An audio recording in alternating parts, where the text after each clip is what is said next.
Esta reunión está siendo grabada. Hola, buen día, chicos.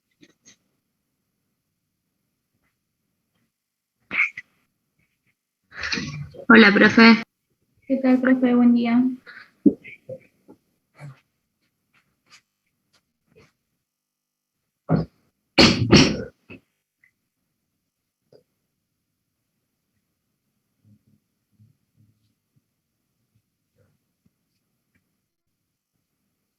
Bueno, hoy vamos a empezar con la unidad 12, que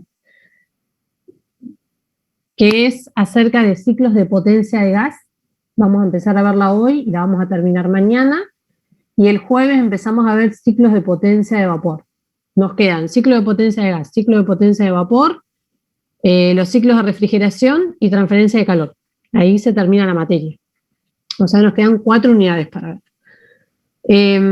Respecto al recuperatorio, hoy al final de la clase les voy a mostrar cómo se hacía a grandes rasgos, sobre todo para los chicos que presentaron certificado, que bueno, ya les mandé mail comentándole todo, pero para que lo tengan en mano y vean si lo pueden hacer nuevamente.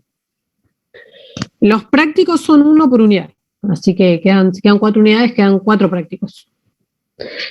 Pero bueno, lo bueno que tienen estas unidades que vienen es que, más allá de que son ciclos que ustedes no conocen y que por supuesto que los vamos a ver en teoría, no hay conceptos nuevos en cuanto a la parte termodinámica, digamos. Seguimos analizando con primer principio, segundo principio y exergía.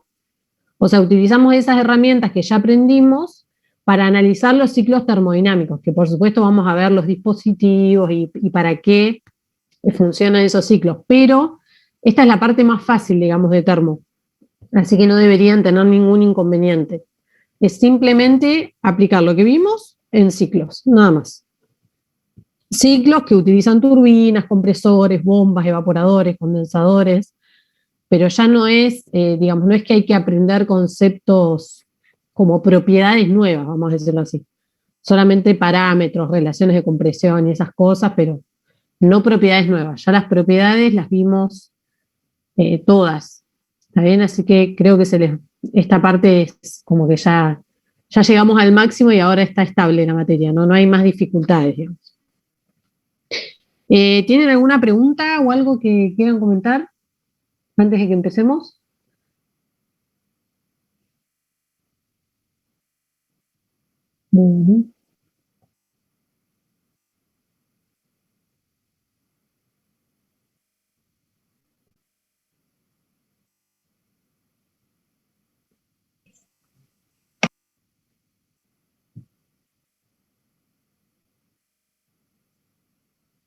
Bueno, entonces vamos a empezar.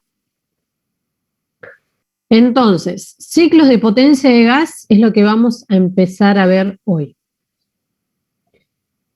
Bueno, como el nombre lo indica, en esta unidad nuestra sustancia de trabajo va a ser un gas, ¿está bien? Por lo tanto, cuando nosotros analicemos los diagramas TS o los diagramas PV, no vamos a estar en regiones cerca de la campana.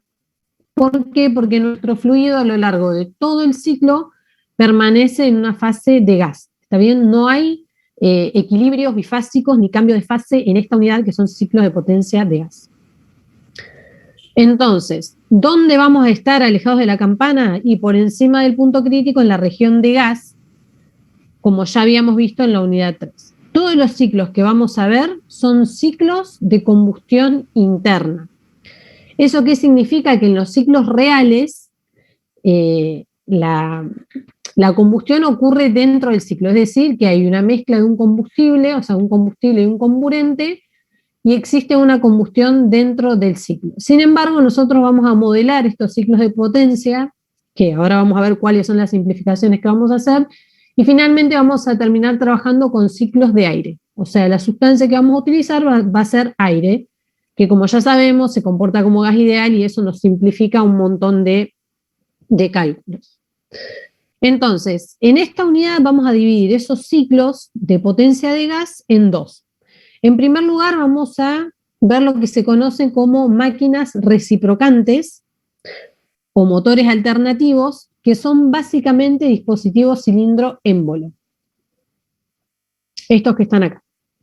Dentro de esas máquinas reciprocantes vamos a ver el ciclo Otto, el ciclo diésel y el ciclo dual, que ustedes seguramente muchos de ustedes estén familiarizados, es lo que son los ciclos que se utilizan en los automóviles, lo que nosotros llamamos motor naftero, el auto naftero, funciona bajo el ciclo Otto y el gasolero funciona bajo el ciclo diésel. Y el dual es una combinación, es más similar al diésel, se llama ciclo dual o semidiesel, pero es una combinación de los ciclos anteriores, del Otto y del diésel. La segunda parte que vamos a ver mañana involucra todo lo que es turbinas de gas, se aboca a las turbinas de gas, que ya no son dispositivos cilindro-émbolo, sino que tienen una serie de dispositivos que conforman un ciclo. ¿Está bien? Vamos a ver los ciclos básicos, que son el ciclo de Brayton-Joule, y algunas mejoras que se le hicieron a ese ciclo básico, y luego su aplicación, es decir, en dónde se aplica ese ciclo, que es en los turborreactores. ¿Está bien? Y como les dije al inicio, son ciclos de combustión interna en donde la energía de entrada proviene de una reacción química que ocurre dentro de la máquina. Entonces, vamos a comenzar viendo las máquinas reciprocantes o alternativas. Bueno, vamos a describir en primer lugar lo que es el ciclo Otto. Este ciclo es conocido también como ciclo de encendido por chispa y es el que usan, como les dije recién, en los motores nafteros de los autos. Como se ve en el esquema de la izquierda, esto es un esquema justamente de una parte de un automóvil, pero tenemos, porque yo les dije recién que los motores reciprocantes eran como dispositivos cilindros émbolo. Bueno, fíjense cuáles son los componentes que tenemos. Tenemos un pistón, que es esto que está acá, que se desplaza de forma vertical alternativa. Esto significa que sube y baja por dentro de un cilindro, que es esto que está acá. ¿Está bien? Entonces, esto sería, si yo tengo un pistón y un cilindro, sería lo mismo que tener un cilindro émbolo. Es lo mismo, lo podemos modelar como un cilindro émbolo. Entonces, este pistón que está acá se une a través de una biela, que es este elemento de máquina, a lo que se conoce como el cigüeñal, que es esto que está acá.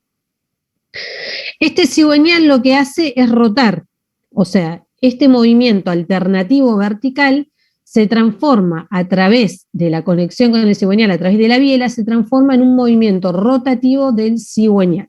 ¿Está bien? Por eso se llaman reciprocantes, porque se convierte un movimiento alternativo en un movimiento rotatorio.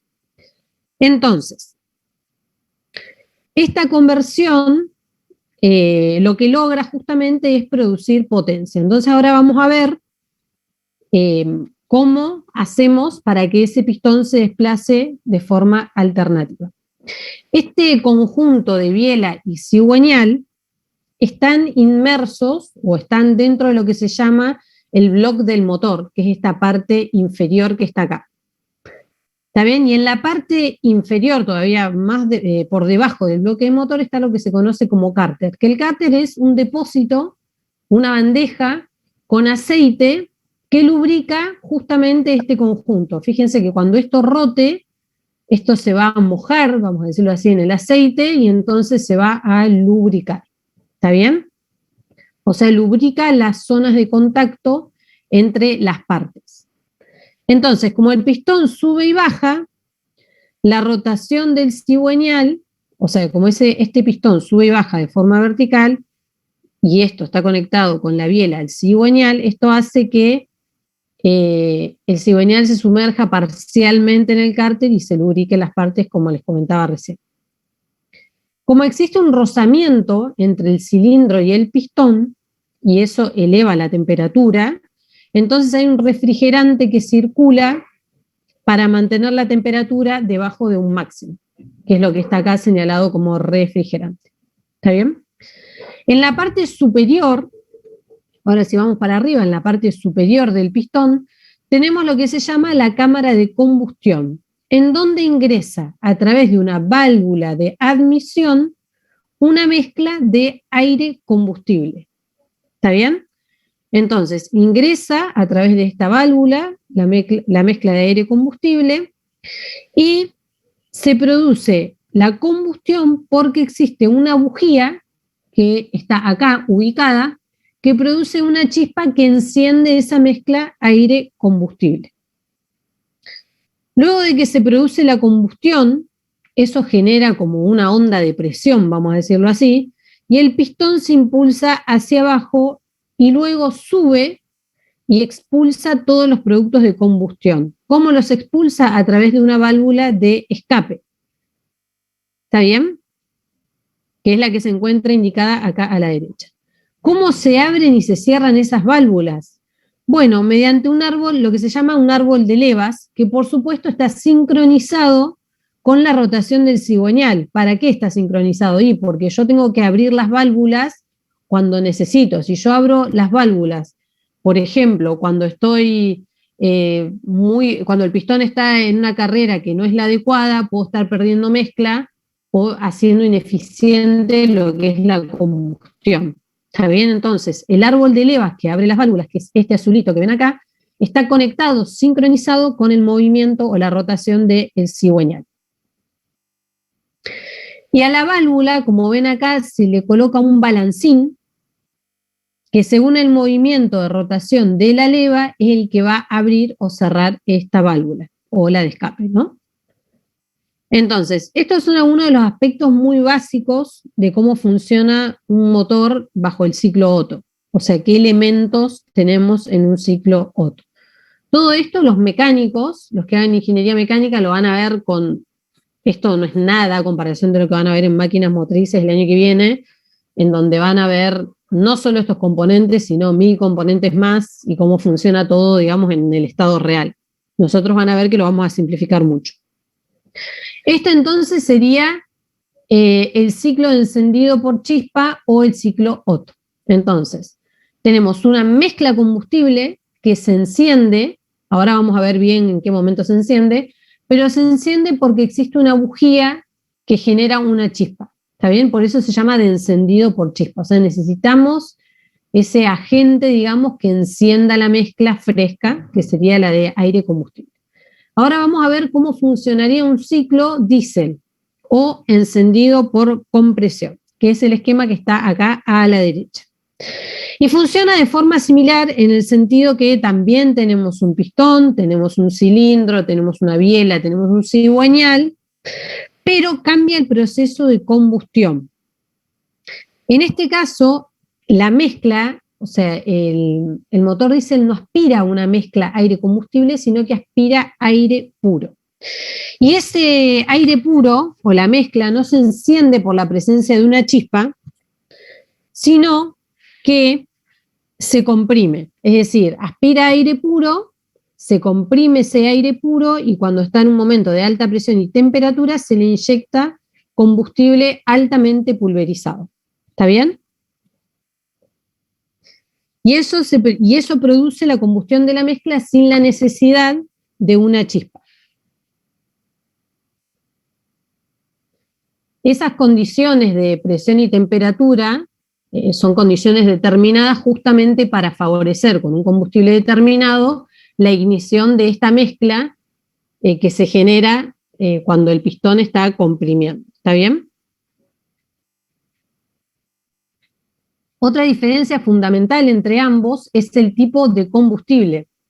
Los motores que funcionan con el ciclo Otto utilizan naftas y los diésel utilizan gasoil, como ustedes bien saben, que es una de las fracciones más baratas de los combustibles. Y por eso antes, ahora ya no hay tanta diferencia en precio, pero antes muchos autos nafteros hacían diésel justamente para abaratar los costos porque había mucha diferencia entre lo que era el precio del gasoil y el precio de la nafta, justamente por esto, porque el gasoil es una fracción muy, muy baja, digamos, de lo que es la escala de gasolinas o de naftas. ¿Está bien? Entonces, Tanto el ciclo Otto como el ciclo diésel se utilizan para producir la potencia de los automóviles, o motos, o las bicimotos que están ahora, o por ejemplo, barcos, lanchas, etc. Son potencias relativamente chicas, pero también se utilizan, por ejemplo, en grandes embarcaciones. ¿Se lubrica con gasoil el ciclo diésel? Ahora vamos a ver, porque en realidad, ¿cómo se lubrica? Ah, porque dice acá gasoil, por eso preguntás, Matías. Sí, profe, pregunto por eso. No, esto me parece que es del esquema, porque el gasoil entra por acá. No sé qué tipo de lubricante habría que ver. El gasoil entraría por acá, ¿no? Habría que ver qué tipo de lubricante se utiliza exactamente para esto, pero como es el mismo mecanismo, no creo que difiera tanto el aceite, hay que ver las temperaturas y eso. ¿Deja más residuos el ciclo diésel o no?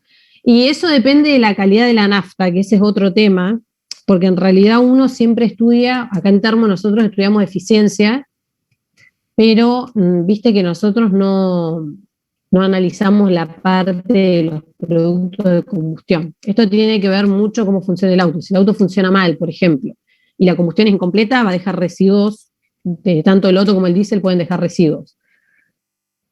Habría que ver, porque ahora las naftas cambiaron mucho. Como el ciclo diésel es más baja la calidad de la nafta, podría ser que dejara más residuo que el naftero. Pero eso cambió mucho ahora. Yo no estoy tan interiorizada de las naftas actuales. Vieron que ahora cargar diésel o cargar nafta ya no tiene diferencia. Lo que sigue habiendo diferencia es con el gas natural comprimido. Pero en cuanto a contaminación, si te referías a eso, hoy en día los motores tienen como un requerimiento. De hecho, cuando ustedes van a hacer la verificación técnica, vieron que les miden los gases de combustión. No sé si alguno ha ido. Hay como requerimientos ahora para los dos tipos de motores, así que ya no sé si hay tanta diferencia en lo que es el residuo. Ahora vamos a ver la potencia, cómo la producen cada 2 revoluciones del cigüeñal. Y sí, es porque son motores de 4 tiempos, pero ahora lo vamos a ver bien. ¿Está bien? Entonces, bueno, lo que les decía es que estos motores reciprocantes se utilizan, en realidad lo que nosotros estamos más familiarizados es para producir potencias relativamente chicas, pero eso no es tan así porque también se usan en grandes embarcaciones, como les decía recién. En cambio, los ciclos de potencia de Brayton-Joule, que son las turbinas de gas, se utilizan para producir potencias mucho más grandes, son potencias eléctricas, digamos, y es lo que se ve en las centrales eléctricas que alimentan ciudades, digamos. Es decir, que en comparación con el Brayton-Joule o las turbinas de gas, los motores reciprocantes producen una potencia relativamente chica. Esa es la comparación por ahí que nosotros hacemos en esta materia. Entonces, ahora vamos a ver específicamente que estos motores hay de 4 tiempos, que pueden ser ciclos Otto o diésel, o de 2 tiempos, que también pueden ser ciclo Otto o ciclo diésel. ¿Está bien? Y en el caso de los motores de 4 tiempos, producen potencia cada 2 revoluciones del cigüeñal. Ahora vamos a ver un poquito más. Entonces, acá tenemos la animación. Y ahora acá sí vamos a ver, ¿la ven funcionar ustedes? No sé si la ven. Sí, espero que sí. Bueno, perfecto. Entonces, como ven acá, durante el ciclo se observan 4 etapas o tiempos, vamos a decir así, y por eso se conocen como motores de 4 tiempos. En este caso, el que vamos a analizar es de 4 tiempos. El recorrido que hace el pistón desde el punto inferior, que empieza acá, hasta el punto superior, se llama carrera del pistón. Y esos puntos inferiores y superiores se llaman punto muerto inferior y punto muerto superior. ¿Está bien? Es decir, que en cada uno de esos tiempos, el pistón se desplaza una carrera del pistón. Entonces, en el tiempo 1, vamos a esperar que dé la vueltita, que empieza ahí en donde empieza el verde, en el tiempo 1 se admite la mezcla fresca. ¿Está bien? Y el pistón se desplaza desde el punto muerto superior hacia el punto muerto inferior. En el tiempo 2, esa mezcla fresca, yo se los explico y ustedes traten de seguir acá los números que dice acá, porque si no, no puedo. Pero en el tiempo 2, cuando termina de admitir la mezcla, esa mezcla se comprime. Es decir, el pistón se mueve desde el punto muerto inferior hasta el punto muerto superior. En el tiempo 3, se produce la chispa y la combustión, fíjense. Comprimo, se produce la chispa y la combustión. ¿Está bien? Y entonces, esa combustión empuja el pistón hacia el punto muerto inferior.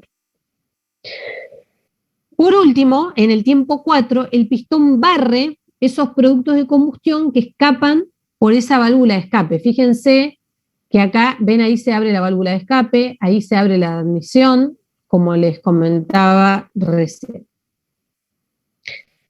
Entonces, ¿cómo clasificamos este sistema?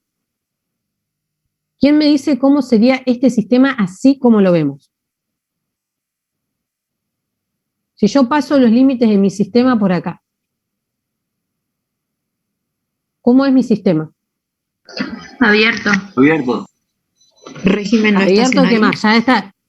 Bueno. Claro, ya a esta altura me tienen que dar toda la data, digamos. Abierto en régimen no estacionario, ¿está bien? Que no solo es abierto en régimen estacionario, sino que además el fluido que digamos recorre el ciclo cambia de composición, porque inicialmente es una mezcla de aire combustible y finalmente son productos de combustión. ¿Está bien? Es decir, que es un sistema abierto en régimen no estacionario con cambio de composición. Si ahora prestamos atención al cigüeñal, van a ver que en esos 4 tiempos que les acabo de describir, el cigüeñal da 2 vueltas.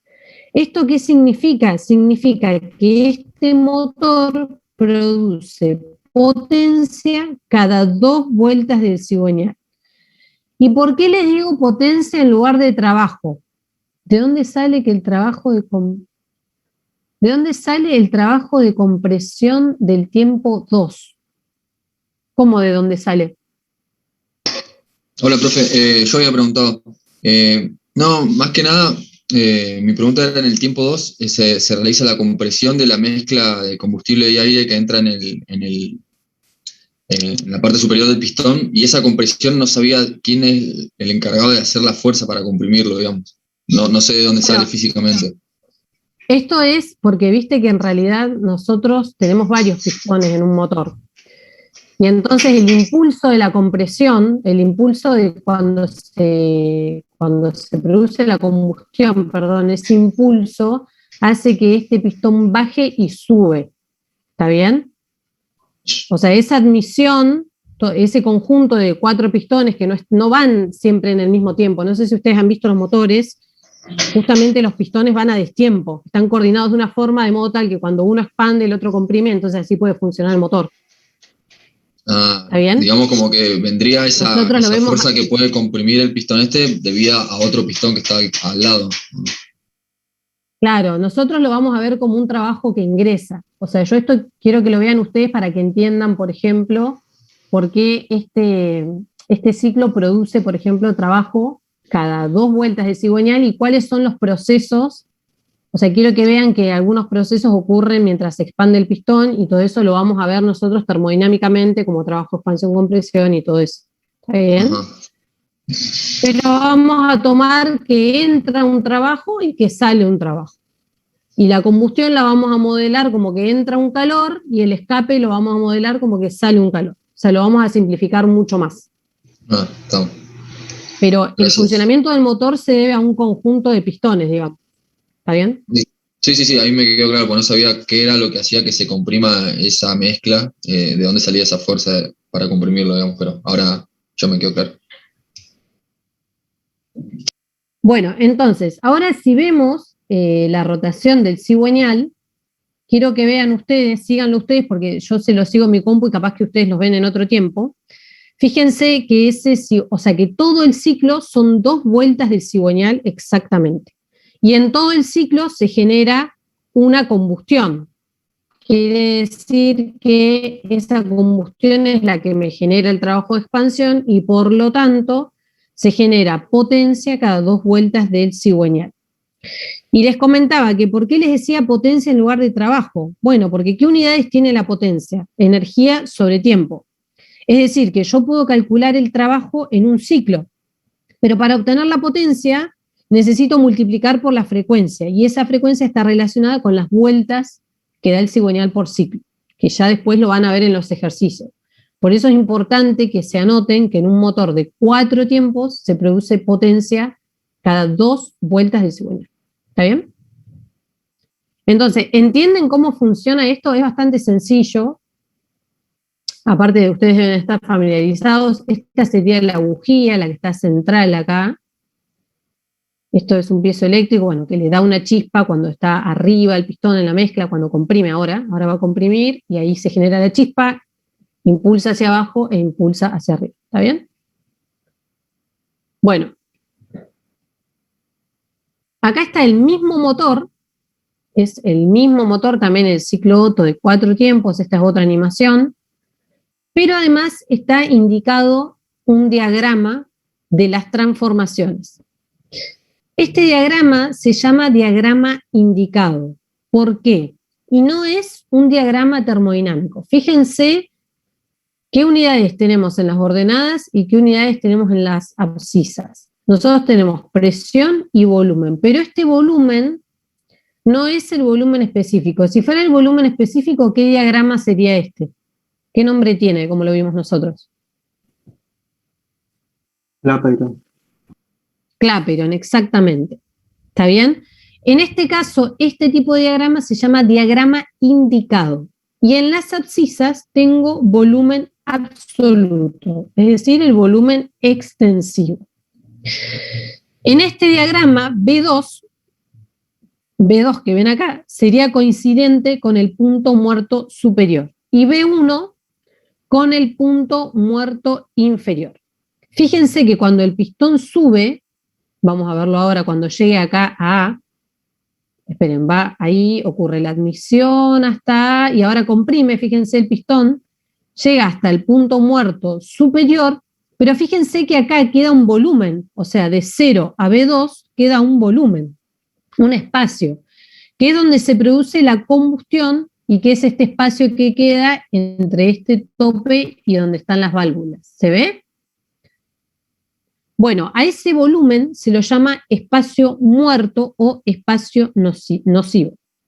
Fíjense que en este diagrama en realidad no es correcto dibujar, estas son isotermas. ¿Se acuerdan cómo eran las formas de las isotermas en diagrama PV? No es correcto del todo graficar estas isotermas justamente porque este no es un diagrama termodinámico, sino que es, no solo que es un sistema abierto que cambia de composición, o sea, no estaría bien condensar todo en un gráfico, porque necesitaríamos un gráfico para cada fluido, pero bueno, van a encontrar que igualmente se dibuja mucho como si fuera uno de Clapeyron, pero esto no es un diagrama termodinámico, ¿está bien? Entonces, sí. ¿Cómo dijiste que se llamaba el espacio entre 0 y B2? Se llama espacio muerto o espacio nocivo. Igual ahora lo vamos a ver. Entonces, si nosotros seguimos el trayecto, vemos que en el volumen 2 se produce la admisión del aire, lo vamos a ver ahora, se produce la admisión del aire, luego se comprime de A a B, y luego se produce la combustión a volumen constante de B a C. Esa combustión hace elevar la temperatura, fíjense, acá comienza la combustión y se eleva de golpe de B a C la temperatura y la presión. Y en C, entonces, ahora ya no tenemos más mezcla de aire y combustible, sino que la expansión desde C hasta D es de productos de combustión. ¿Está bien? Son productos de combustión que se expanden. Y en D, finalmente, se abre la válvula de escape y entonces cae la presión hasta la presión de admisión nuevamente. ¿Está bien? Luego los productos que vamos a tener en A se barren cuando el pistón sube y los empuja por la válvula de escape. ¿Está bien? Y vuelve a comenzar el ciclo aspirando mezcla fresca. Entonces, ahora yo les pregunto a ustedes, ¿en cuál de todos estos trayectos se produce o se intercambia, mejor dicho, trabajo? ¿En cuál de todos los productos, de todos esos procesos de 0 a A, de A a B, de B a C y de D a A, CD, perfecto, en la expansión? Y de AB. De A a B, exactamente. Bien, donde varía el volumen. De O a A también, estrictamente también tendríamos acá, ¿no? Pero no sería en todo, profe. En todo todos, momento. a ver, ¿en todo momento te parece que se intercambia trabajo? De expansión, Claro, pero compresión. Ah, bueno, ahí está. Esa parte ahí me he perdido. ¿Cómo se define el trabajo de expansión, compresión? Ah, no, sí. Ahí sí. Pensé que estaba hablando Entonces, en el eje. ¿te pensaste que estaba hablando de qué? En el eje. Pero estoy recortado de internet y iba escuchando a medias. Pero pensé que estábamos hablando de trabajo en el eje. Claro, o sea, vos tenés que mirar las transformaciones del ciclo, ¿no? Nosotros lo que nos ocupamos de analizar son los ciclos. Entonces, si el trabajo de expansión-compresión es menos la integral de P de B, si yo no tengo un cambio de volumen, no voy a tener, por lo tanto, trabajo de expansión-compresión. Es decir, que de todo este diagrama indicado, puedo ver que de B a C y de D a A no voy a tener intercambio de trabajo. ¿Está bien? Entonces, bueno, entonces, este diagrama, por supuesto que está simplificado, no es el diagrama real, que ahora lo vamos a ver, y todas las curvas están perfectamente delimitadas, isotrópicas, vamos a ver ahora cómo son, etcétera, etcétera. Entonces, de nuevo, el motor entrega potencia cada 4 carreras del pistón o 2 vueltas de cigüeña. Estos son los motores de 4 tiempos. Entonces, acá vamos a ver, continuando, vamos a ver lo que sería el diagrama real.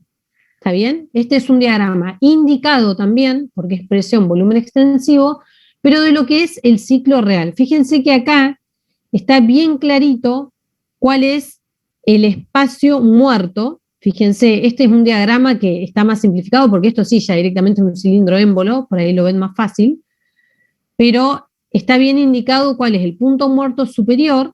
Hasta acá puede llegar nada más el émbolo este, es decir, que este espacio que queda acá es lo que se conoce como espacio nocivo. ¿Está bien?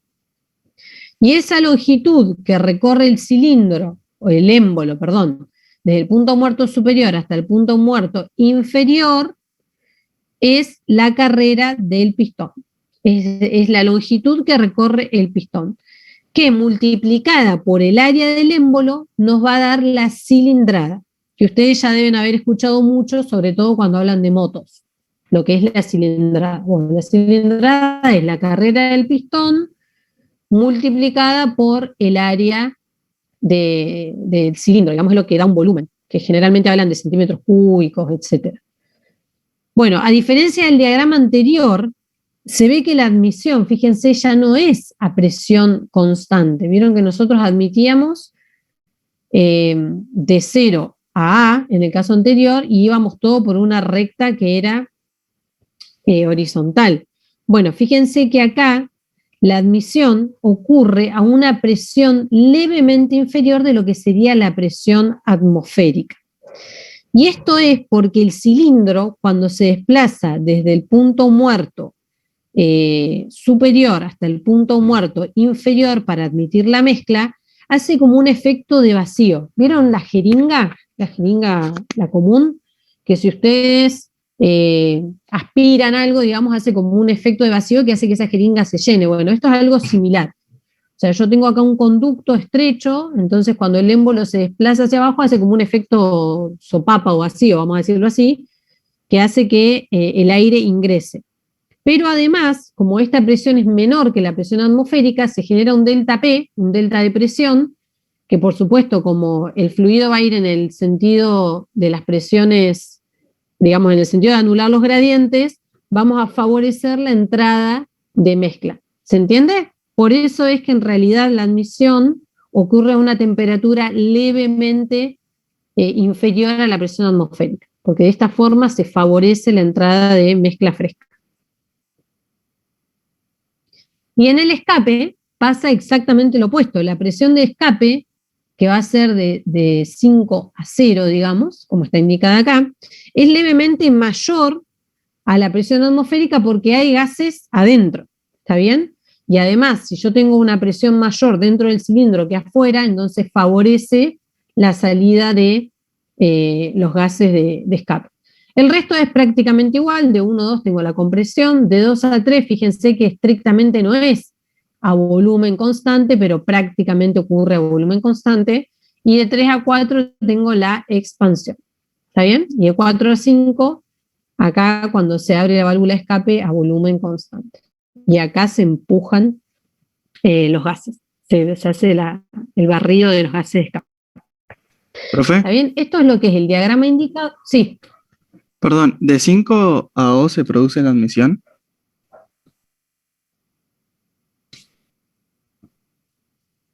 No, de 5 a 2 no está unido, fíjate. La No. admisión es de 0. De 5 a 0 decía yo. No sabía lo que era. A 1.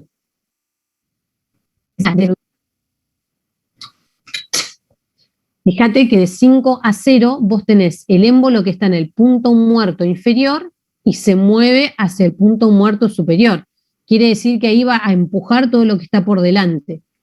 O sea que no podría ser otra cosa que no sea el escape, ¿se entiende? Ah, sí, está bien, me confundí. En cambio, de 0, fíjate, de 0 a 1, vos tenés al émbolo ubicado acá. Cuando vaya para atrás, va a ser ese efecto que te digo de vacío y va a lograr que se llene de mezcla fresca todo lo que es la parte del cilindro. ¿Se entiende? Claro. Sí, está bien. Gracias. No. Bueno, además entonces, como les decía recién, del motor de 2 tiempos, existen los motores reciprocantes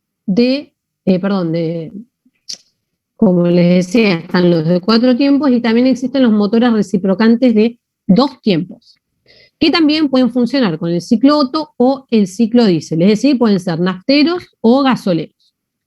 Y en este caso es del esquema de un motor de 2 tiempos, pero que funciona bajo el ciclo Otto.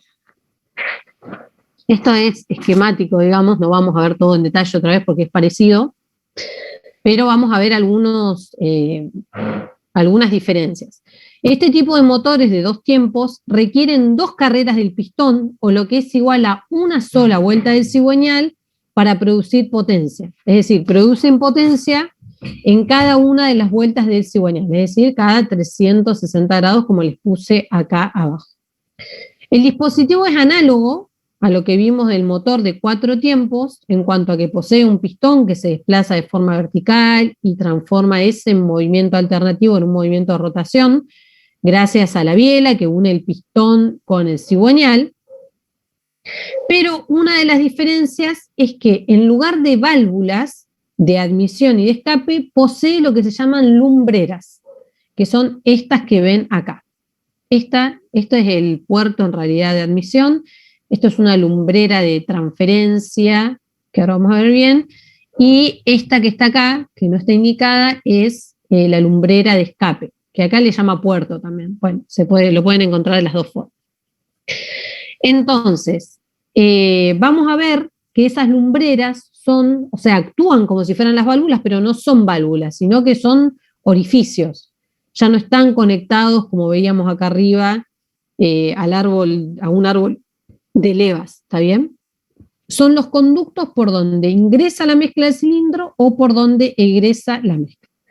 Fíjense que las aperturas de estas lumbreras dependen de la posición del pistón. Por ejemplo, cuando el pistón está acá arriba, en el punto muerto superior, esta lumbrera está cerrada, o sea, este conducto está obstruido por la presencia de lo que es el pistón. Ahora, cuando el pistón baje, vamos a cerrar esta lumbrera y va a quedar al descubierto esta lumbrera de escape. ¿Está bien? ¿Se entiende esto, chicos? Acá esta no está indicada, pero fíjense cómo queda descubierta. Entonces, por ejemplo, cuando el pistón está en el punto muerto superior, que es el esquema este de la izquierda, El conducto por donde ingresa la mezcla queda abierto y llena toda la región del cárter. Fíjense ahora, toda esta región, que antes teníamos el block y el cárter, se llena con mezcla. Se llena con mezcla de aire y nafta. ¿Está bien? Toda la región donde está el cigüeñal, la biela y lo que era el block del motor se llena ahora con mezcla. Entonces, cuando el pistón baja, o sea, se admitió la mezcla, ahora el pistón baja, los gases, supongamos que acá ya teníamos un ciclo previo, cuando el pistón baja, los gases de escape, esta lumbrera de escape se descubre y entonces se permite que los gases de escape salgan por la lumbrera de escape, que es esta superior que tenemos a la izquierda. ¿Está bien? En este momento el ingreso de mezcla fresca queda bloqueado, como ven acá. Sin embargo, se abre tanto el puerto o la lumbrera de escape como este puerto o lumbrera que se llama de transferencia. ¿Lo ven acá? Este conducto permite que pase mezcla fresca, que estaba acumulada o almacenada en la parte inferior, permite que se transfiera a lo que sería la cámara de combustión que está arriba. Fíjense que en un determinado momento, tanto la lumbrera de escape como esta lumbrera de transferencia están abiertas en simultáneo. Esto hace que pueda llegar a escaparse mezcla fresca por la lumbrera de escape, junto con los productos de combustión. Pero por otro lado, esta mezcla fresca también hace un efecto de barrido y ayuda a que esos gases de escape salgan. ¿Entienden? O sea, tiene un beneficio que puede actuar como un barrido para que salgan los gases de escape, pero si esto permanece abierto mucho tiempo, entonces podemos también correr el riesgo de que mezcla fresca se vaya junto con los gases de escape. ¿Está bien? Esto hace que el motor de 2 tiempos sea menos eficiente que el motor de 4 tiempos. Entonces, luego de que ocurren estas 2 etapas en simultáneo, vamos a decirlo así, el pistón vuelve a asumir, comprimiendo ahora esa mezcla fresca que entró, y entonces se repite el proceso. Se genera la combustión, que sería ahora volviendo acá al diagrama de la izquierda, se genera la combustión, se desplaza, mientras está acá arriba, acá vuelve a ingresar más mezcla fresca, y entonces se genera la combustión, se va el pistón para abajo y así. ¿Se entiende? Es decir, que este proceso de 2 carreras involucra una sola vuelta del cigüeñal. Bueno, esta forma del pistón, Agustín, ya lo van a ver también en máquinas motrices. Hay varias formas, no lo vamos a ver acá porque excede lo que es la materia, pero hay varias formas en las que el fluido se mueve acá adentro. Ustedes lo van a ver, hay movimientos que se llaman como en inglés están los nombres, no importa, pero esta forma del pistón ayuda justamente al movimiento de estos gases que están acá. Hay muchas formas y muchas cavidades que tiene el pistón. Yo antes los tenía para mostrárselos en el laboratorio. Cuando fuimos el año pasado a Sanelato, que es una empresa que rectifica motores, yo me robé, entre paréntesis, le pedí a ellos si me daban un montón de cabezas de pistón para que ustedes vean la distinta geometría. Nosotros eso no lo vamos a ver acá, yo acá no los tengo para mostrárselo, pero estas formas de la cabeza del pistón tienen un porqué y es justamente para favorecer o la combustión o el mezclado de lo que es así entra más cantidad. Pero para que entren en forma de remolino, justamente es lo que le estoy diciendo, esta forma favorece el mezclado. ¿Por qué? Porque esta forma va a hacer que la mezcla, por ejemplo, se vaya hacia arriba. Si no está esta subida en la cabeza del pistón, entonces la mezcla entrará derecho. Es por eso que tienen esta forma de pistón, pero hay varias formas, y hay varias formas en las que el fluido se mezcla. Por ejemplo, acá también puede hacer un rulo que se llama swirl, ya lo van a ver en máquinas motrices, ¿está bien? Pero esto es todo un análisis aparte, es una complejidad, digamos, importante que tiene acá. Esto es un esquema, yo es porque se veía bonito, digamos, no es que les puse esto por alguna razón especial. Lo importante es que acá se genera en simultáneo la mezcla fresca, o sea, entra en simultáneo la mezcla fresca junto con los barridos, entonces eso hace que como esta lumbrera permanece abierta, se puede escapar aire fresco. Sí, pero hay que tener cuidado con la turbulencia, Mariano, justamente por esto que les digo. O sea, es como una relación de compromiso, digamos. ¿Cuánto mezclas y cuánto haces? O sea, cuánto se te puede llegar a ir de mezcla fresca. Por eso digo que este análisis, en cuanto a la geometría de la cabeza del pistón y cómo es el conducto por donde entra, es todo un análisis que van a ver en máquinas motrices. Incluso en el de 4 tiempos también van a ver la alzada de las válvulas, la apertura, cuánto tiene que abrirse, cuánto no, en qué momento, justamente para prevenir el escape de mezcla fresca, pero a su vez evacuar la mayor cantidad de gases de combustión. ¿Está bien? La turbulencia también es un punto importante, pero, como les digo, tiene que ser algo muy controlado. ¿Se entiende esto?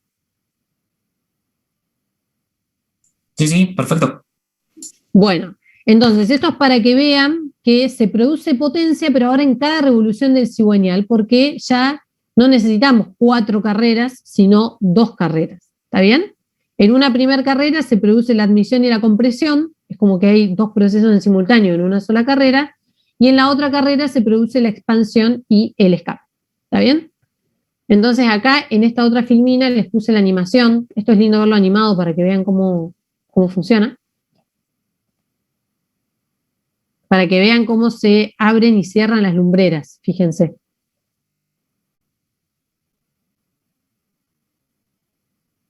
Este es bastante sencillo, pero bueno.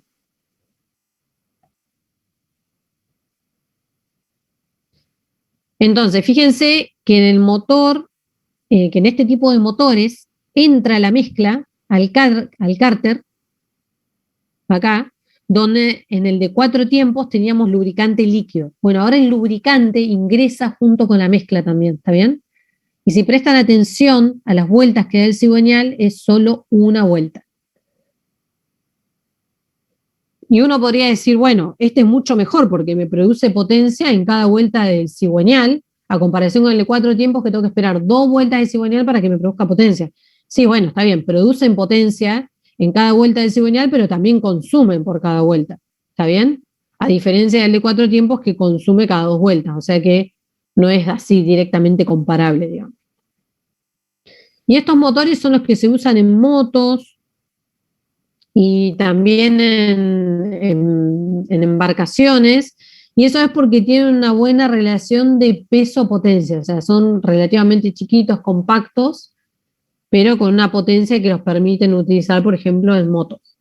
¿Está bien? Bueno, de eso igual, si bien creo que hay ejercicios de 2 tiempos, lo más importante es eso, digamos, cada cuánto produce potencia. ¿Está bien? Si bien el funcionamiento ahí lo pueden ver y esquemáticamente lo entienden, creo que los ejercicios de la práctica están más apuntados para que tengan en cuenta cómo un motor de 4 tiempos produce cada 2 vueltas de cigüeñal y un motor de 2 tiempos cada 1 vuelta de cigüeñal.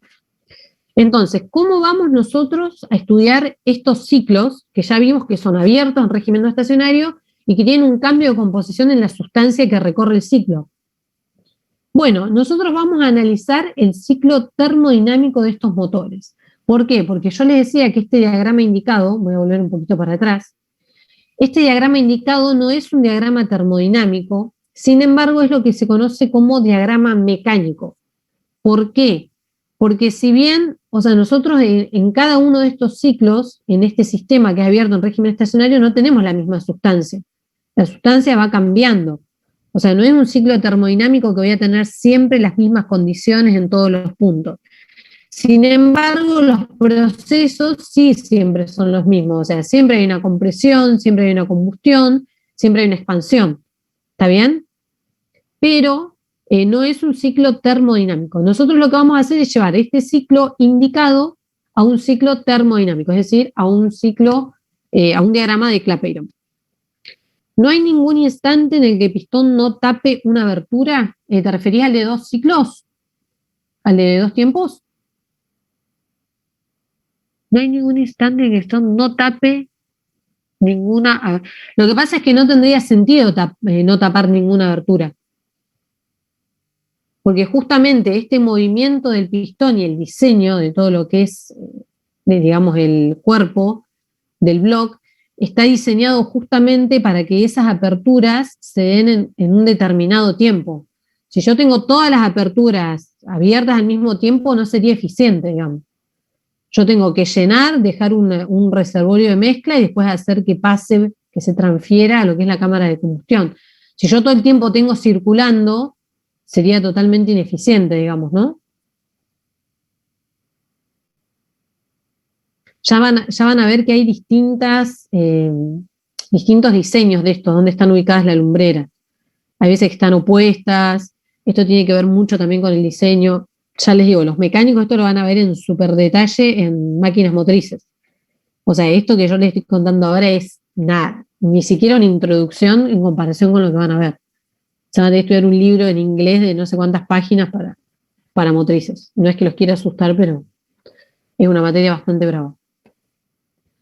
Bueno, entonces, ¿qué es lo que vamos a hacer nosotros? Vamos a analizar el ciclo termodinámico de estos motores. ¿Y qué es lo que nos interesa conocer? Máquina térmica, yo le digo a ustedes, máquina térmica. ¿Qué es lo que nos interesa conocer generalmente de una máquina térmica? ¿Se acuerdan una máquina térmica, cómo hacíamos el esquema? Teníamos un depósito de alta temperatura, una máquina térmica y un depósito de baja temperatura. ¿Qué nos interesa optimizar en esas máquinas térmicas? Que ya vimos en la unidad 5.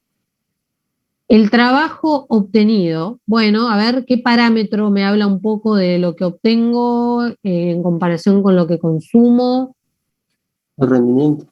El rendimiento, exactamente. El rendimiento térmico que nosotros vimos en ese tipo de máquinas. Entonces, nos interesa conocer el rendimiento que tienen y de qué parámetros dependen. ¿Está bien? Como son máquinas térmicas, ¿cómo podemos escribir el rendimiento? ¿Cómo se define el rendimiento? Bueno, es el trabajo neto, como dijo ahí un compañero, el trabajo neto obtenido, sobre lo que nosotros consumimos, que es un calor aportado. ¿Está bien? Pero esos, digamos, no son parámetros característicos, estoy hablando de energías. Entonces nosotros lo que vamos a hacer es expresar el rendimiento en función de parámetros característicos. Y para eso vamos a analizar los ciclos que vimos recién en el diagrama indicado como si fueran ideales. Entonces, para hacer ideal el ciclo, primero tenemos que saber cuáles son las diferencias con el ciclo real. Bueno, nosotros vimos que en un ciclo real siempre hay irreversibilidades. Esto ya lo sabemos, ya lo vimos. Cualquier, digamos, proceso real siempre hay irreversibilidades. Y como les comenté al principio, existe fricción entre lo que es, por ejemplo, el pistón cuando se desplaza dentro del cilindro. ¿Está bien? Entonces, hay fricción, hay un efecto de disipación, hay una irreversibilidad.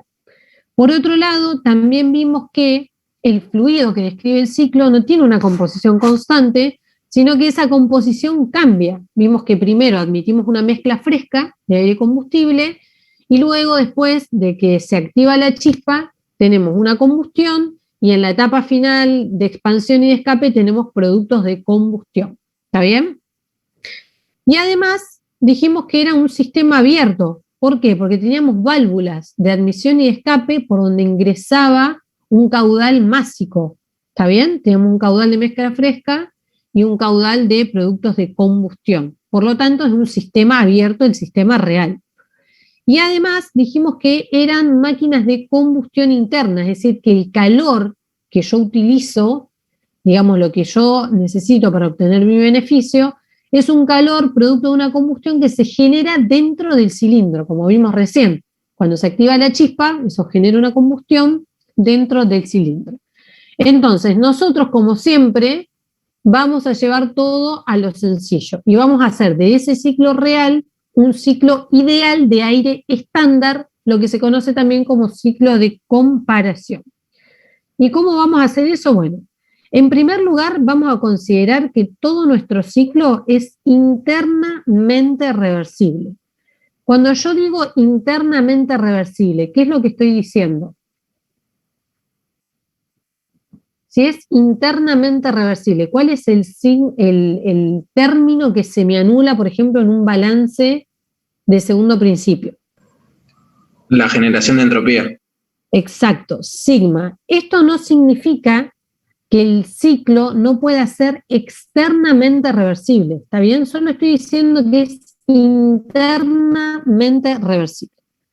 Entonces, esa es la primera modificación que vamos a hacer nosotros para estudiarlo. Por otro lado, vamos a considerar que no hay un cambio en la composición, o sea, no vamos a considerar ese cambio en la composición del fluido que describe el ciclo, sino que vamos a considerar que el ciclo está descrito por aire todo el tiempo.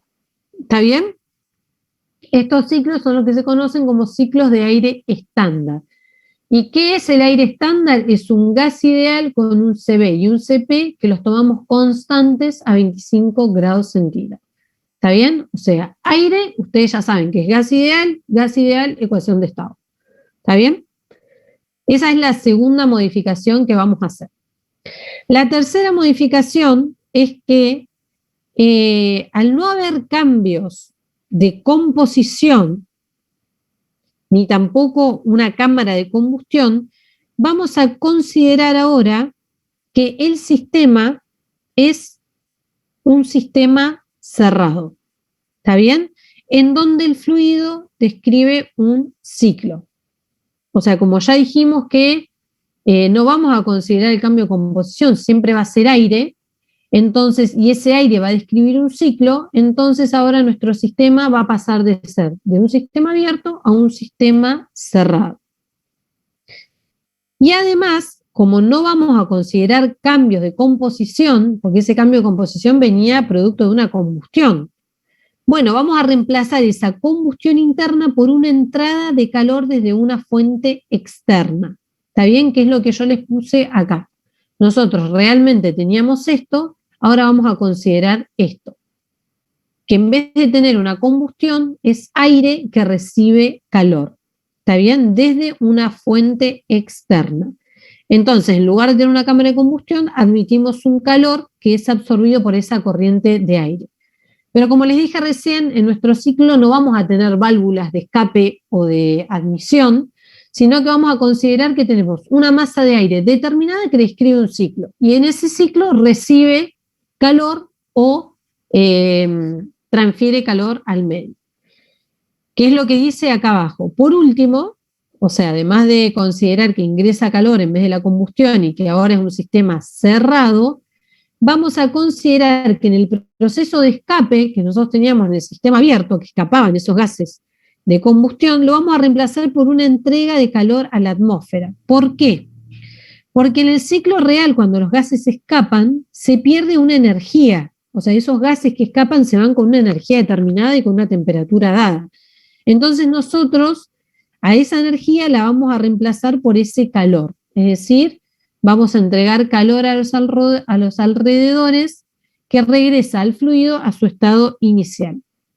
Entonces, de esta forma, podemos ver a estos motores como una máquina térmica. Es decir, recibo calor desde una fuente, tengo todo un ciclo que describe mi aire y entrego calor a una fuente de baja temperatura. Tal cual como habíamos visto en la unidad 5 con lo que era una máquina térmica. ¿Está bien? Entonces, a partir de estas modificaciones, nosotros vamos a analizar lo que es el ciclo ideal, que por supuesto es mucho más fácil, que es lo que vemos en esta próxima fila. Nosotros acá tenemos los dos ciclos. Fíjense, como son ciclos, nosotros podemos empezar a analizarlos desde cualquier punto. Acá, bueno, tenemos punto 1, punto 2, pero podríamos haber puesto el punto 1 acá, el punto 2 acá. Es lo mismo porque son ciclos. ¿Está bien? Entonces, nosotros vamos a considerar este ciclo que está en la parte inferior de la diapositiva. ¿Está bien? Fíjense que ya no hay válvulas como teníamos en el ciclo real, no hay válvulas de admisión